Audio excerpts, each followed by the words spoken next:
Nós vamos agora passar para a leitura e exposição da palavra do nosso Deus. Convido os irmãos a abrirem suas Bíblias. O Evangelho de Marcos, capítulo 7. Vamos ler a partir do versículo 31. Marcos, capítulo 7, a partir do verso 31.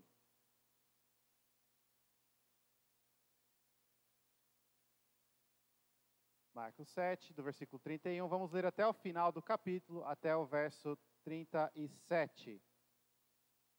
Marcos 7, do 31 ao 37. Ouçam atentamente a leitura da palavra do nosso Deus, que nos diz assim: De novo, se retirou das terras de Tiro e foi por Sidom até ao mar da Galileia, através do território de Decápolis. Então lhe trouxeram um surdo e gago e lhe suplicaram que impusesse as mãos sobre ele.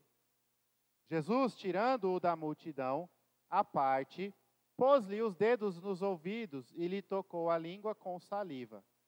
Depois, erguendo os olhos ao céu, suspirou e disse: Efatá, que quer dizer abre-te. Abriram-se-lhes os ouvidos e logo se lhe soltou o empecilho da língua e falava desembaraçadamente. Mas lhes ordenou que a ninguém o dissessem. Contudo, quanto mais recomendava, tanto mais eles o divulgavam. Maravilhavam-se sobremaneira, dizendo: Tudo ele tem feito esplendidamente bem. Não somente faz ouvir os surdos, como falar os mudos. Até aí, vamos orar mais uma vez. Senhor Deus, nós rogamos, ajude-nos neste instante. Fale ao nosso coração, dê-nos o entendimento, ilumina-nos, ó Senhor Deus, pelo Teu Espírito, para que a Tua palavra possa nos transformar e nós possamos ver a Tua glória, aprender o Teu ensino e assim servir, amar e conhecer a Ti melhor. No nome de Jesus que nós oramos. Amém. Amém. Queridos, nos dias de hoje, todo lugar que você busca um atendimento, comércio, ajuda de atendimento, centro de atendimento ao cliente, coisas do tipo, você sempre vai se deparar com um atendimento automatizado. E esse atendimento automatizado, além de muitas vezes não ser tão automático assim, não tão prático assim e bem incompetente, ele é também generalizado. Alguns lugares, por outro lado, alguns comércios, alguns setores, oferecem o tal do atendimento personalizado. Às vezes você tem que pagar a mais por isso, faz parte de um pacote um pouco mais valioso, mas você recebe um atendimento personalizado. Este atendimento personalizado, muitas vezes é melhor do que um atendimento automatizado, generalizado, igual para todos. Se torna ainda melhor quando esse tal de atendimento personalizado é feito por alguém que é competente no que faz, sabe ajudar e resolver o seu problema e se importa, ou pelo menos finge que se importa com você e com a sua necessidade. Aí, esse tipo de atendimento, você até se alegra em ter pagado um pouco mais, porque realmente valeu a pena. Se nas questões mundanas, comuns, normais do nosso dia, o atendimento personalizado, que se importa, de alguém competente, é muito melhor, imagine quando nós falamos das questões que dizem respeito à nossa vida. Ainda melhor, a nossa vida eterna. A Bíblia nos mostra um Deus que salva. Mas esse Deus não salva de modo generalizado, por lote, não trata todos iguais. Mas Ele salva individualmente, de forma personalizada. E demonstra não apenas a melhor e perfeita competência para resolver o seu problema, o problema do pecado, mas que se importa com você. Se importa com você a ponto de entregar seu próprio filho para que o seu problema fosse resolvido. Obviamente, estamos falando do grande problema do pecado e da inimizade que tínhamos com Deus, mas Deus resolve este problema. O nosso Senhor Jesus Cristo é, então, afirmamos e defendemos rigidamente, Deus encarnado, o Filho de Deus aqui na terra. E na maneira que Jesus operou os seus milagres de forma específica, este milagre que nós lemos aqui, nós percebemos exatamente o quão competente, o quão grande, gracioso, o quanto esse Deus se importa e como Ele trata cada um segundo as próprias individualidades e as próprias características. Ou seja, o texto que nós lemos nos ensina que Jesus é o Salvador, cheio de compaixão e dono de maravilhosa competência. Jesus é o Salvador, cheio, completo, cheio por completo de compaixão. E Ele é dono de maravilhosa, surpreendente, perfeita competência. Jesus é o Salvador, cheio de compaixão, dono de maravilhosa competência. Nós vamos ver 2 pontos. Primeiro, a compaixão de Jesus, o nosso Salvador, do versículo 31 ao 34. Depois, nós vamos ver a competência do Senhor, dos versículos 35 até o final. Observe que Marcos nos diz: de novo se retirou das terras de Tiro e foi por Sidom até o mar da Galileia. Marcos, ele faz questão de nos mostrar as informações geográficas. Marcos nos ajuda a acompanhar melhor a jornada que Jesus fez enquanto esteve aqui na terra e cumpriu com o seu ministério. Jesus estava no território de Tiro e Sidom. Nós vimos que ele foi para lá, ele se retirou da região que ele estava, ali na região de Genezaré, e foi para a região dos gentios. Lá na região dos gentios, ele foi até Tiro e Sidom. Lá uma mulher o encontrou, ele estava tentando buscar uma certa privacidade, ficar em uma casa, fugir um pouco da multidão, descansar um pouco de toda a multidão o pressionando e o seguindo, mas descobriram que ele estava lá e uma mulher foi até ele. Essa mulher tinha uma filha possessa por um demônio e ela implora que Cristo salve, cure a sua filha. Jesus então testa a fé dessa mulher. Jesus ensina uma lição valiosa, dizendo: olha, primeiro os filhos, depois os outros. Mas essa mulher demonstra que a fé dela era verdadeira e genuína, e ela diz: olha, mas até os cãezinhos se fartam com as migalhas. E então Jesus cura e alcança, e essa mulher que pediu por migalhas recebe a cura plena e completa de Cristo, abundante do nosso Deus. Depois disso, Jesus se retira. Agora Jesus fez uma outra viagem, saiu da região de Tiro e Sidom, indo em direção ao mar da Galileia. Jesus está voltando para o território judeu. Nós vamos observar que ele está começando a já se dirigir em direção a Jerusalém. Está chegando quase na fase final do seu ministério. O que é interessante é que Marcos nos conta que ele vai por Sidom até o mar da Galileia. Jesus não faz uma linha direta, ele faz um arco, e esse arco de aproximadamente 190 quilômetros que Jesus viaja e anda, passa pelo território de Decápolis. O território de Decápolis ainda era também território gentil, não era dominado pelos judeus, pelos israelitas, mas por outros povos. E os irmãos se lembram que foi em Decápolis, nessa região, que Jesus expulsou a legião de demônios daquele homem. E esses demônios foram até os porcos, que se jogaram do precipício. E os moradores de Decápolis, então, naquele momento, expulsaram Jesus. Falaram: se retire daqui, não queremos o Senhor aqui. Jesus então volta para a região de Jerusalém, atravessa o mar novamente. Então veja, Jesus esteve o seu ministério todo próximo ao mar da Galileia, no começo do seu ministério. Ele fez uma viagem atravessando o mar até a região de Decápolis. Lá ele fez um milagre, foi rejeitado e expulso, voltou para a região do mar da Galileia, foi até a sua região natural ali em Nazaré, onde ele nasceu, onde ele cresceu, foi rejeitado, pregou nas regiões, voltou em direção ao mar da Galileia, ali onde ele costumava ficar a maior parte do tempo, provavelmente Cafarnaum. E aí, no trecho anterior, ele fez uma viagem até Tiro e Sidom, uma viagem longa, e lá ele curou a filha dessa mulher que nós vimos. Agora, então, ele retorna. Mas veja, ele fez um desvio, ele faz um arco para passar novamente por Decápolis. Só que agora a situação está diferente na cidade.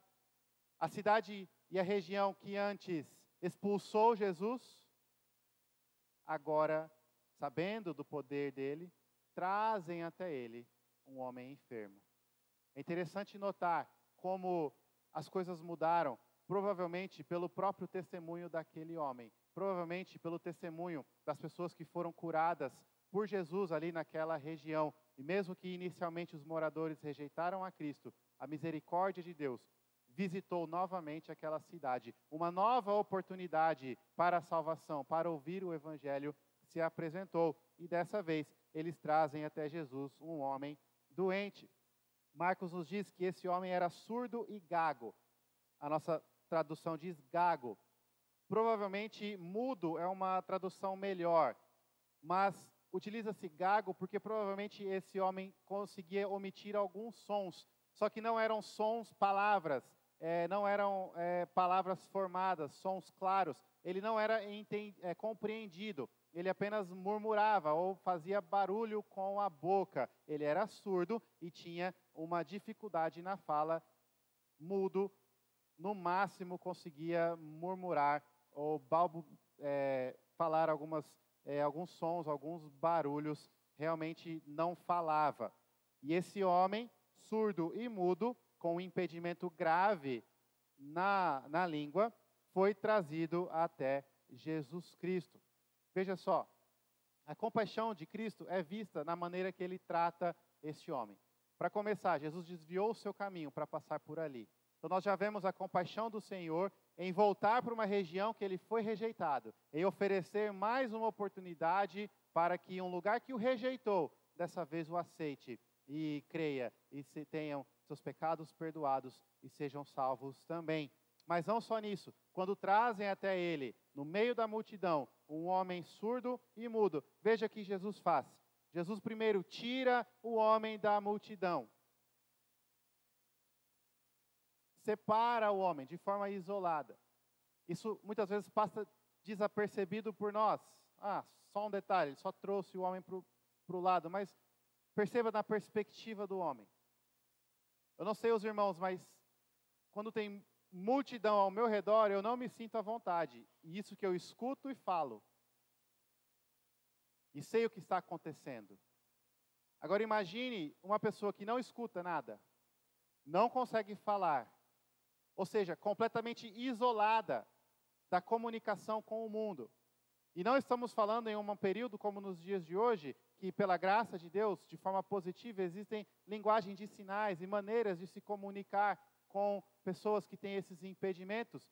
Aqui não tinha comunicação. Um homem completamente isolado da sociedade, não fisicamente, mas através da comunicação, no meio de uma multidão. Os irmãos sabem, a multidão normalmente pressionava, empurrava, era um povo que estavam quase agindo de uma forma frenética, empolgadas, alegres, querendo ver Jesus, querendo ouvir Jesus, querendo que Jesus tocasse neles e os curassem, e tudo nesse tipo. Esse homem provavelmente estava se sentindo perdido, talvez até assustado, talvez confuso, com medo.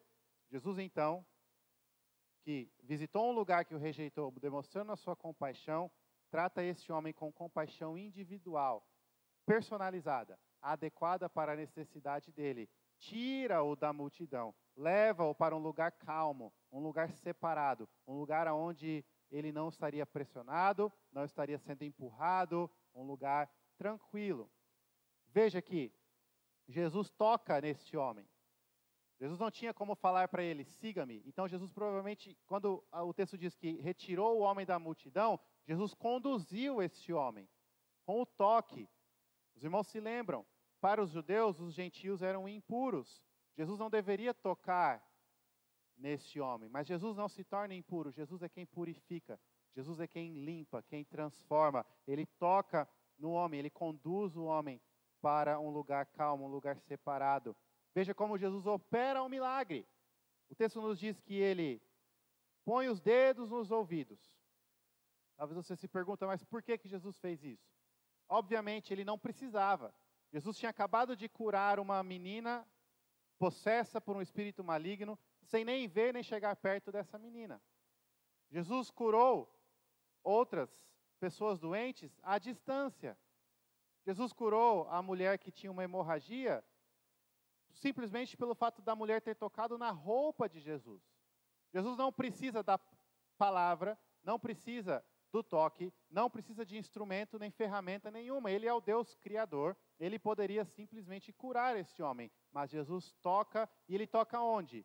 Os ouvidos deste homem. Jesus está aqui utilizando, vamos usar um termo para que possamos entender melhor, linguagem de sinal. Não uma linguagem de sinal formal, como temos nos dias de hoje, mas Jesus está fazendo gestos para que esse homem que não escuta e não fala entenda o que ele vai fazer. Jesus está comunicando-se com ele, dizendo, eu vou te curar. Os seus ouvidos, eu vou curar. Você que não escuta, você vai começar a escutar.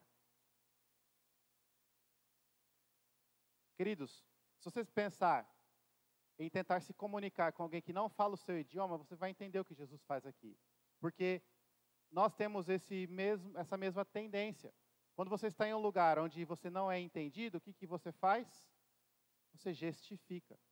Talvez não pela barreira do idioma, mas você está em um evento com o som muito alto, você está tentando falar para alguém, vamos ali, a pessoa não te escuta, não entende, o que você faz? Você toca na pessoa, você faz gestos, você fala, eu vou lá, espera aqui, e coisas do tipo. Jesus está comunicando-se com esse homem. Jesus é um Salvador cheio de compaixão. Ele foi para uma região que ele foi rejeitada. Ele tira o homem da multidão. Ele toca nos ouvidos deste homem para comunicar o que ele faria. Jesus, então, com saliva, toca a língua do homem, porque esse homem também tinha um problema na fala. Mais uma vez, compaixão, a condescendência de Cristo. Veja, ele não precisa de saliva, mas naquela região, naqueles dias, existia a crença de que através da saliva poder era transmitido. Então Jesus está utilizando-se uma linguagem que o homem vai entender e que é familiar para aquele homem, para que o homem perceba, eu não estou apenas tocando no seu ouvido, tocando na sua língua, eu estou transmitindo poder, eu vou curar, eu vou salvar, eu vou resolver o seu problema, eu vou curar a sua doença. Jesus se comunica da maneira mais bela e simples que ele poderia com esse homem. Um homem que não escutava e não falava. Jesus gestifica, dizendo, eu vou curá-lo. Essa é a compaixão de Cristo. Mas Marcos continua e diz que Jesus então olha para cima. Um sinal de oração, um sinal de clamor. Tudo o que Jesus fazia era pela vontade de Deus Pai. E Jesus então suspira, e o texto enfatiza, um suspiro forte. Esse suspiro não é como o nosso suspiro quando estamos cansados ou sem paciência. Pelo contrário, o suspiro aqui, em muitos lugares da Bíblia, indica o lamento, a tristeza. É um suspiro de empatia, é um suspiro de lamento realmente pela situação deste homem. Jesus retira o homem da multidão. Jesus sinaliza de uma forma que o homem vai compreender. Jesus toca naquele homem e Jesus suspira, lamentando a triste situação que dominava a vida deste homem. Queridos, você pode voltar e reler os milagres que Jesus fez. Cada milagre de um jeito. Cada pessoa que Jesus curou de uma forma. Sempre segundo a necessidade, respeitando e considerando as limitações e as características de cada um. Porque o nosso Senhor Jesus é o Salvador, cheio de compaixão, que não trata aqueles que Ele salva de maneira generalizada. Ele trata individualmente, de forma personalizada. Sabe o que isso significa para mim, para você, hoje, aqui e agora? Talvez nós não temos problemas para ouvir ou para falar, mas nós também temos muitas doenças, problemas e aflições, tribulações e situações problemáticas, e nós também precisamos desesperadamente do resgate de Jesus Cristo. E esse texto nos mostra que o nosso Senhor trata você, o seu problema, a sua doença, a sua luta, da maneira que você precisa. Veja, não é da maneira que você acha que precisa, não é da maneira que você acha melhor, mas a maneira que você precisa. Uma outra forma de dizer tudo isso: não cabe a nós dizer a Deus como tratar das nossas aflições, das nossas feridas.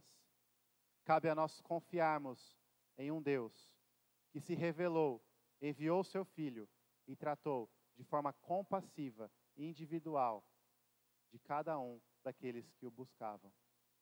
A sua vida está nas mãos de um Deus que não só conhece você, mas te conhece de maneira profunda, íntima, que fez você, que sabe quais são suas forças, suas fraquezas, seus medos, suas ansiedades, que sabe quais são os empecilhos que tem no seu coração, que sabem as suas limitações, que sabe até onde você pode ir, até onde você não consegue mais ir. E esse Deus vai ao teu alcance e supre exatamente a sua necessidade. Deus não cura por lote, irmãos. Deus não salva por bando. Jesus Cristo não morreu na cruz por um grupo de pessoas, lote 1 a 1350, de maneira nenhuma. Jesus Cristo morreu na cruz por cada um daqueles que o Pai havia entregado a Ele, individualmente. Hoje, você e eu, aqui e agora, se cremos e confiamos no Senhor Jesus como o Senhor das nossas vidas, isso significa que lá naquela cruz, Cristo tinha o meu nome e o seu nome em mente, enquanto pagava o preço pelo meu e o seu pecado. A salvação, a cura, o resgate que Deus oferece é individual, cheio de compaixão, cheio de amor. Ninguém se importou mais do que o próprio Cristo e deu a vida por você. Ninguém sabe a sua fraqueza e a sua limitação melhor do que o próprio Cristo. E ninguém é competente e cheio de compaixão para suprir a sua necessidade melhor do que o próprio Cristo. Qual é a luta que você está enfrentando? Qual é a dificuldade que você tem enfrentado? Quais são os medos que dominam o seu coração? Derrame tudo isso diante de Cristo Jesus. Por momento nenhum, deixe que sua mente ou qualquer outra pessoa diga a você: não, isso Jesus não se importa, isso Jesus não liga, isso não serve para falar com Jesus. Jesus te conhece e Ele trata com você segundo as suas limitações. Jesus respeita as suas fraquezas. Veja, Ele reduziu o nível da sua comunicação ao nível mais primitivo. A fala é superior aos gestos. E para o próprio Deus, que pelo poder da sua palavra criou todas as coisas, agora Ele abaixa-se, Ele se reduz a ponto de se comunicar através de gestos, simplesmente para que um homem que precisava da cura dele entendesse e percebesse que Ele iria curar.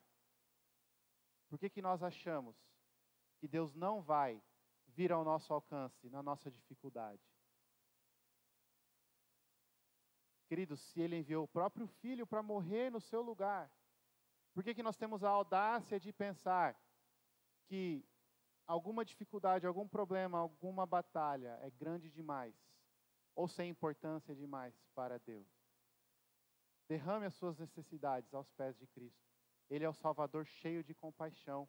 Ele não é um atendimento generalizado, automático. Ele não é um Deus distante, frio.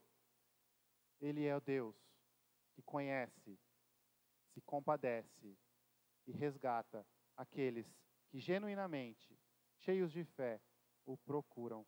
Cristo Jesus é o Salvador cheio de compaixão, cheio de compaixão. Mas não somente isso, ele é o Salvador de maravilhosa competência, porque Marcos nos diz que depois que Jesus fez tudo isso, versículo 35, abriram-se-lhe os ouvidos e logo se lhe soltou o empecilho da língua. O homem foi curado. Ele não escutava, agora escuta. Ele não conseguia falar. O empecilho, uma outra forma de traduzir seria as amarras, as cadeias, como se a língua desse homem fosse presa, estivesse bloqueada e não conseguia emitir palavras e sons, talvez só sons não compreendidos, mas palavras, se comunicar. Essas amarras foram caídas, foram destruídas. Veja que Marcos diz, ele falava desembaraçadamente. Isso é algo surpreendente, é algo maravilhoso. Uma pessoa que nunca falou por alguma dificuldade, mesmo que seja curado dessa dificuldade, vai precisar passar por um tratamento para primeiro reconhecer os sons. Ele era mudo, ele não é surdo, ele não escutava. Então, se a pessoa não escuta, como a pessoa sabe qual som emitir? Como a pessoa sabe a maneira de gesticular e moldar a boca, a língua, os lábios para emitir os sons de cada letra, de cada palavra? As crianças não nascem e já falam, elas precisam passar por 1, 2 anos, 3 anos, ouvindo, e através da audição e da repetição a pessoa consegue falar. Mas aqui nós temos um homem que não ouvia, que não sabia qual som emitir, falando desembaraçadamente. Porque Jesus salva por completo. A competência de Cristo é maravilhosa, surpreendente, abundante. Abriram-se-lhe os ouvidos, e logo se lhe soltou o empecilho da língua, e falava desembaraçadamente. Versículo 36 nos diz que Jesus pediu para que eles não contassem a ninguém o que Jesus fez ali. O motivo é, Jesus agora está saindo daquela região, ele não vai ficar ali mais muito tempo, ele está indo de volta para a região de Israel, dos judeus, para Jerusalém. Jesus está indo em direção à cruz.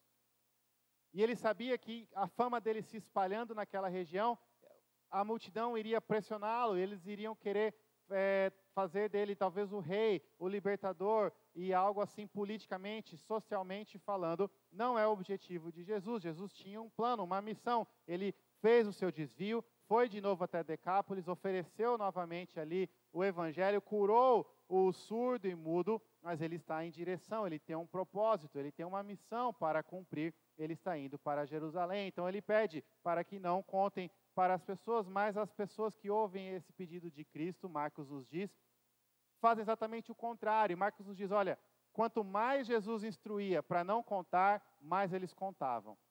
E a fama de Jesus se espalhava mais e mais. Mas olha o que é interessante. Olha o que as pessoas falavam sobre Cristo no versículo 37. Maravilhavam-se sobremaneira, dizendo, tudo ele tem feito esplendidamente bem. Jesus é o Salvador de maravilhosa competência. Nós vemos essa competência na forma que ele salvou e curou este surdo e mudo, que passou a falar imediatamente. E em tudo mais que Jesus faz. Porque tudo que ele faz, tudo o que ele tem feito, ele faz esplendidamente bem. Tudo que Jesus faz, Jesus fez e faz bem. De maneira competente, suficiente, completa. A obra de Cristo, em momento nenhum, ficou nem que 0,01% imperfeita. Em momento nenhum, em ponto nenhum, precisou da menor correção. Tudo Cristo fez bem.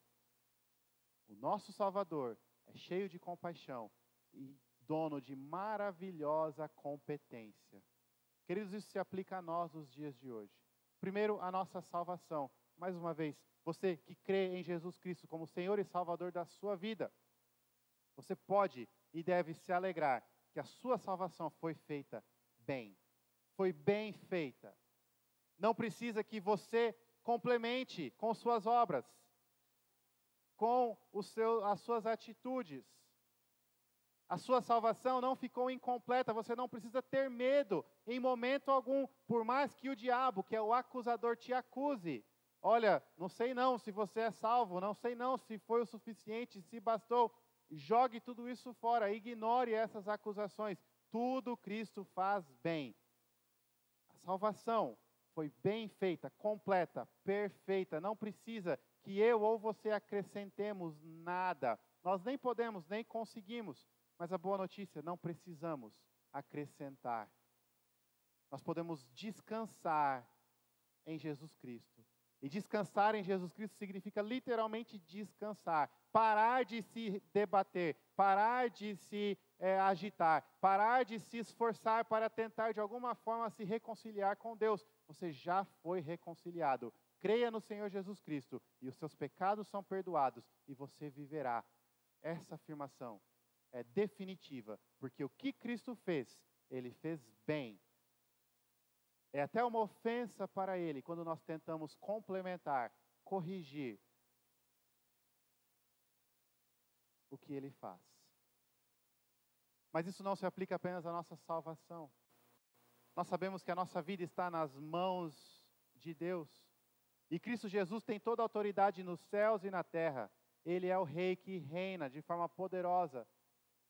Tudo o que acontece na nossa vida está debaixo do controle do governo do nosso Deus, da autoridade de Cristo Jesus. E tudo Ele faz bem. A sua vida, da forma que está hoje, com as alegrias que você tem hoje, as dificuldades que você tem hoje, as lutas que você enfrenta hoje, as vitórias que você tem celebrado hoje. A sua vida por completo está debaixo do governo e da soberania de Deus. E tudo acontece de forma boa. Tudo é feito esplendidamente bem. Vou repetir, vou ser mais específico. A sua luta, a sua dor, a sua dificuldade foi feita por Deus para você.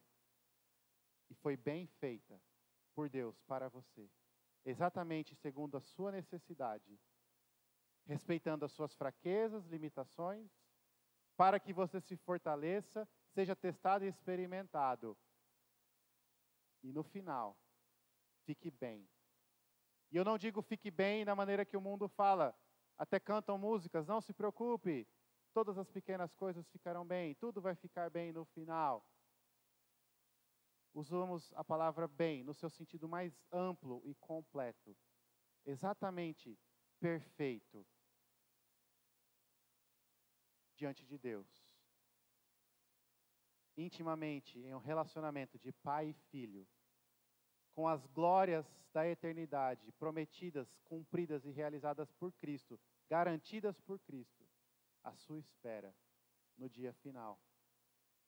E tudo que acontece entre o seu nascimento e o dia que você chega diante de Cristo para a glória eterna, é bem feito por Deus para você.